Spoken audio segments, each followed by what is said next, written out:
What's up, Mac Nostalgia? Dave here with a review of Drake's ninth album, Iceman. There's a lot to talk about with this album and where we're at with Drake today. I'm going to focus on Iceman specifically here and do separate reviews for the two other surprise Drake albums that are out today as well, Habiti and Maid of Honor. But talking about the three albums as a whole is important in terms of what it says about where Drake is at right now. What I'm not going to do is rehash the beef with Kendrick Lamar, despite Drake's insistency on keeping that going. Nevertheless, Iceman is Drake's first solo album since the Kendrick beef exploded, of course, in 2024. For All the Dogs came out back in fall 2023, but Drake did release a album, of course, his collab with Party Next Door, Sexy Songs for You, in early 2025. So Drake has not been away by any means. I mean, he's coming into this release day, 10th in terms of monthly listeners on Spotify. People have still been rocking with Drake, listening to his music catalog.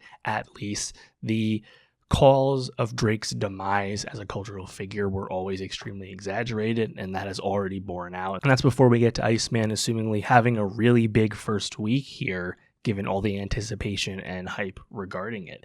And, I think there's genuine hype anticipation from Drake fans. Obviously, there's a very sycophantic side of Drake fandom that's very tough to be with online, but I think there's also just a lot of interested observers about what exactly Drake would get into. How would he address everything he's been through in the last year and a half or so in the solo record form, because he didn't really do any of that on Sexy Songs for You. Of course, Sexy Songs for You did still give us a significant hit in Nokia, which was one of the best songs of last year, one of the best Drake songs in recent memory, frankly. I also had a lot of time for Die Trying on that album. And then what ended up being the formal lead single to Iceman, What Did I Miss, came out back in last summer, several months ago, which is a song I also like quite a bit. Nevertheless, there's been a lot of anticipation and build-up for Iceman, these massive sculptures in Toronto, these various live streams revealing song titles, numerous music video components. And of course, that brings us to the actual release day, where Iceman is accompanied by two surprise albums in Habiti and Maid of Honor, which had no hype or lead up or hinting that they would exist at all. And, over the course of Iceman, Drake does allude to issues with his label. He mentions Lucian Grange. We, of course, know he's actually in a lawsuit with Universal Music Group over how the rap beef played out. Of course, Kendrick Lamar also under the UMG umbrella. A lot of people have made light of the fact that Drake is actually concluding a rap beef with a lawsuit. I'm not going to rehash that, but it does bring up the question, are these two other albums released as a way for Drake to satisfy in some manner his outstanding, record deal that he has with Republic Records and UMG, a la what Frank Ocean famously did a decade ago, where he released Endless, his last Def Jam album, and then of course he released his opus Blonde one day later. Is that what Drake's attempting to do here with these two albums? Again, I'm going to leave a link below with separate reviews of those albums and what they do and don't achieve musically, but I do find it at least curious that Drake attempted to go down this road. That being said, this does lend itself directly into Drake's worst instincts as an artist and a pitfall that's followed him throughout his rap career, which is his inability to self-edit. We're at the point now where the majority of Drake albums can be called bloated and too long. He has never been a great album artist for this reason. And that's not to say that there aren't Drake albums that are littered with amazing songs and great hits. Of course there are. I've done a Drake album ranking before, check the link below. But he simply just gets in his own way. I think the best example of this problem working out in a positive enough way was with Scorpion, where it was clearly positioned as a double disc album with a rap half and an R&B half. Here today with Iceman, Habiti, and Maid of Honor, you have at least two clear genre pivots with the other two albums. Habiti more of an R&B album, Maid of Honor more of a dancey follow-up of sorts to Honestly Nevermind. You can at least see the distinction. Whether the quality is there is a different story. Again, check my other reviews out on those albums. But Iceman in and of itself is a fully formed album with 18 songs, 68 minutes in length. Drake's ninth album, Iceman, is clearly the best of the three albums released here, but it does suffer from a lot of the similar problems that recent Drake albums have had. This album is quite long and could have been trimmed to be more of a cohesive message than it ends up being, and when processing it, alongside 2 other albums, the sheer bloat of this release day is hard to get past. We have to go a good 10 years in the past to find a Drake album that wasn't way too long. That said, when Drake is at his best on Iceman, there is a lot of intriguing vocal effects on display, creative uses of auto-tune, Drake pitching himself way up and way down, seemingly chopping and screwing his own voice. There's a lot of fun decision making on hand there, Drake demonstrating a lot of that vocal versatility that of course he's become famous and so successful with. Production-wise, there is also consistent switch-ups and changes in terms of the structure of the song and the vibe of the song. When the songs are good and working, they do keep your attention because they continue to evolve throughout the runtime. There are 4 easy highlights for me off Iceman: Janice STFU, Shebang, National Treasures, and Too Hard for the Radio. Janice and Too Hard for the Radio in particular really stand out to me in terms of what Drake's able to accomplish vocally. I think those are really fun, high energy songs that really keep your attention. It is no surprise that Iceman is also featured with numerous disses and subliminals laid at numerous Drake opponents, largely the result of the subsequent beef with Kendrick. I do think some of these bars are pretty good. There are some pointed comments on some of Drake's new foes. None of these are actually diss tracks though, so they have to be viewed in a different lens. In conclusion, the good songs on Iceman I do really like, but once again, Drake gets in his own way with his inability to trim a track list and make decisions. Drake should be above the NBA YoungBoy approach of throwing everything he's ever made at you. We don't need 2.5 hours and over 40 songs of new Drake material on the same day. Not all of these songs were worth hearing. And surely when you listen to some of these songs, and again, most of these songs I'm talking about are on the other 2 albums, but surely when you listen to a lot of these weaker songs, you have to wonder what Drake heard in them. Why did he want to put a song like that out? What exactly grabbed him about it? And it's confusing. It's really hard to explain. I also should note, Iceman as a album name I actually like.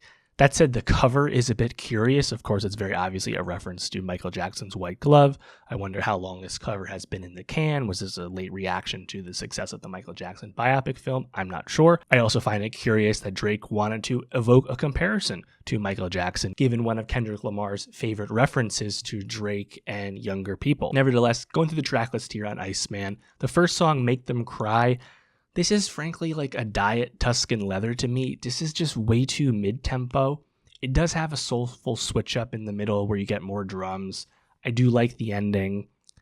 Lyrically, there's some nice references here. His dad having cancer, battling the label right away.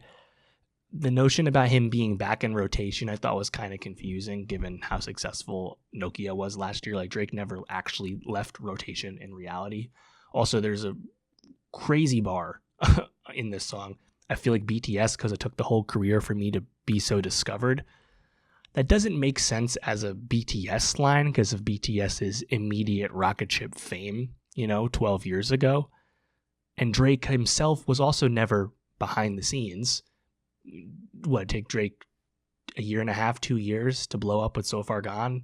Lead into the lead up to Thank Me Later. Like Drake talking about his whole career needing anyone to think about him in any way is just kind of stupid. Track 2, Dust. I like that gospel harmonizing you get, more of the melodic sing-songy Drake. Could this have been a Sexy Songs for You leftover? This song eventually switches to more of a traditional, straightforward rapping Drake, and I think the energy level is better for it here.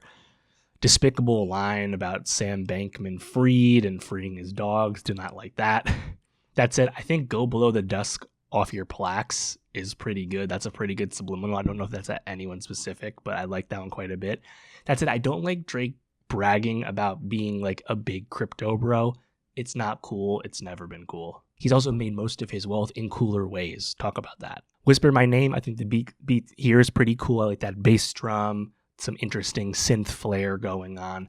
I like the vocal inflection. I like that switch up from Drake. I think the second beat switch up is pretty cool. The bass gets even deeper. I think he disses Erewhon from LA, which is funny. You do get one of the Jay-Z disses here. I'll take 500,000, not the dinner. I can never learn shit from none of y'all. Of course, that leads us to Janice STFU, which is one of my favorite songs on Iceman. I love this melody. I think it's very catchy. This song is definitely helped by the very noticeable chorus interpolation from Licky Lee, which is officially credited on the song. But what I really like about it vocally from Drake is you eventually approach this really fun, deep, distorted auto-tune vocals from Drake. I think this song, just as it progresses, is a great example of Drake's vocal versatility And I think the non-auto-tune, more straightforward bars also go really hard and really ride the beat well. Who else could this be about? Janice is the name of Baby Keem's mother, for what it's worth. Ran to Atlanta. This song is notable because, of course, it features Future, and Future was at the center of the kicking off of the most recent beef between Kendrick and Drake. Of course, Future's song like that, the Kendrick feature that blew everything up, was on a Future song. And they had not collaborated again until now. Does it make sense that they've realigned? Honestly, yeah. Like, they were so close for so long. Any of his beef with Metro, Boomin, and others, maybe that didn't really affect Future in the end. It's pretty notable. I like the glitzy drums. I also like the Molly Santana ad-libs and then her actual feature when it shows up. Drake has always had his finger on the pulse with new and upcoming talent. No surprise really here. I think Molly's lyrically pretty whatever here, but I like her delivery. I think she fits the song nicely. I like Shebang a lot. I love the background like sample going on here. You have some Migos ad-libs, Drake with a very clear reference to Bryson Tiller and his hit song Don't. Of course, Bryson and Drake previously linked in the early days. Bryson doesn't sign the OVO, kind of a full circle moment there in a certain respect. They have worked together in the past, but regardless, still cool. More of a staccato flow on the hook from Drake. I do think it's a fun and light song that has a nice switch up into a slower flow from Drake. Definitely one of my highlights for sure. Make Them Pay. This is, one of those storytelling Drake songs. And I think a lot of these, the energy level that Drake has when he does songs like these nowadays, it's just not enough more often than not. And this has been a problem with For All the Dogs and Certified Lover Boy, going back to Scorpion Views even. Like, Drake's, I think, struggled to consistently do songs like this unless the beat's like really there. And I think the beat here is solid. It's smooth. But like wordplay, one-linery Drake, it can be hit or miss for me these days if his delivery's not all the way there. But, you do have the reference to J. Cole here, saying fuck the big three anyway. He references Khaled by name. This is Rick Ross. Dog, I was Aiden Ross with streams before Aiden Ross had ever streamed. I think it's a good line. It's pretty whack that Drake is like legitimately friends apparently with Aiden Ross, who's a despicable character. But I think that song has some interesting moments. Burning Bridges, illustrious beat for sure. I love the keys. I love the bass drop. Another like chopped and screwed version of Drake's voice on display here, directly referencing Back to Back, his Meek Mill diss, Bodied by a Singing Dude comes back. I think the hook here, though, it's pretty nice. On this song, you get one of the A$AP Rocky subliminals. Your baby mama ain't even post a single, damn, where's she at? I did really like A$AP Rocky's Stole Ya Flow from earlier this year on his album. I think Rocky, the way he talked about it too, well within his rights to throw something at Drake. I was happy with that, and I think this is a fair response as well. Next up, National Treasures, one of the best songs here for sure. I think it's really hard, more of a faster flow from Drake over some trap drums. This beat is produced by Wraith 9. Of course, Wraith 9, the eminent producer in UK hip-hop these days, of course, the sound behind ST Kid. I really liked the opening flurry of bars ending with the Chargers like COVID, they'll catch it together, inserting then a cough cough directly on beat. I thought that shit was really great. Drake playing with his voice once again throughout the course of this song. I think it's a really cool beat as it evolves and shifts. A highlight for me for sure. Bees on the Table. This is a clear miss, featuring 21 Savage, who's always been a Drake ally throughout all this beef. Of course, they did her loss a few years back, Mr. Right Now before that, and Savage Mode 2. Pretty storied collaboration between the two of them at this point. 21 sounds so bored and uninterested, and the hook he's actually doing is repetitive and bad. Like, this song sucks, honestly. That leads us to the lead single, What Did I Miss?, which I was a fan of genuinely when it came out last year. I like the melodic delivery from Drake. I like the triumphant horns, calling back the trophies. I think the BTC line is cool, not because he's bragging about crypto, but I just think it was kind of witty bars. Down last week, now it's up this week. Like, I just kind of like the turn of phrase he does with that. Also a song with a great switch up and introduces a really completely different vibe halfway through. Plot twist. This one is like vaguely like drill vibey. It's not a drill beat, but the eeriness to it kind of brought me down that path. I think this song is like so-so. I think it could have been better, but interestingly, the energy level is interesting. I think my favorite song is What's Next. Too Hard for the Radio. Reference, of course, to Mac Dre, R.I.P. Man, I think this song is so hard and so cool because of how it changes. I mean, there's the ad libs are there.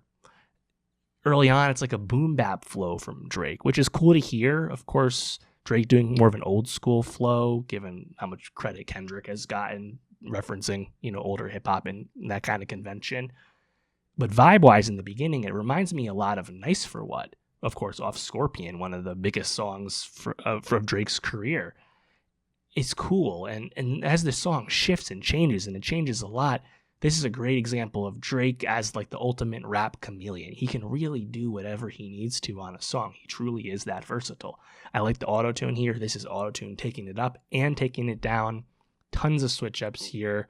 I like the way the strings drop in at the very end. The beat eventually completely changes, lending itself more towards the West Coast with a really pointed series of bars dissing DJ Mustard. And I think the bars are really great, honestly. Of course, Mustard produced Kendrick's Not Like Us. He was at the center of the Drake-Kendrick beef.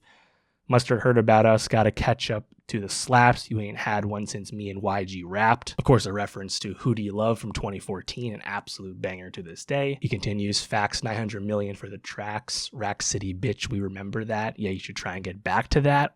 Also a great bar to diss him for how old Rack City is at this point. Mustard obviously has had a good career since then, but like those are nice bars from Drake. I cannot deny it for at all. Make them remember. Slows down, more jazzy. There's the line about, Drake talking about his skin color and his braids. Do they want to not see me? Not see. Could go either way on that. This is where he talks about LeBron James and him and Drake not getting along anymore. 23andMe line. He also disses Kendrick Lamar, calling him Muggsy Bogues and saying even Muggsy Bogues dunked once or twice. Got to give it to him. Like, kind of clever. I like it. Kendrick is short. It's pretty good. Little Birdie. I wish this song was better because I think the really pitched up vocals and the synth flourishes on this song are interesting, but it just doesn't amount to enough for me in the end. Same thing with Don't Worry, which has decent vocal melodies, but doesn't really amount to much either. Firm Friends, Conductor Williams beat. Cool to hear Drake on one of those. Jazzy keys, nice kick drum. Direct callback to Energy off If You're Reading This. Enemies got a lot of enemies. Also a nice callback to Drake's early discography. I Am So Far Gone That Thank Me Later Is Useless Now. Quite curious. And then lastly, Make Them Know. It's whatever to me. I like the bass hit. 4 songs I really, really like. Some other moments I can acknowledge, but a lot of other songs that the ideas were interesting, it's just the execution is not all the way there. And that's how I think I felt a lot about a lot of Drake albums of late. Having Molly Santana here, having Wraith 9 production, Drake continues to be really pretty deeply attuned to younger and up-and-coming talents and, changing rap trends and stuff.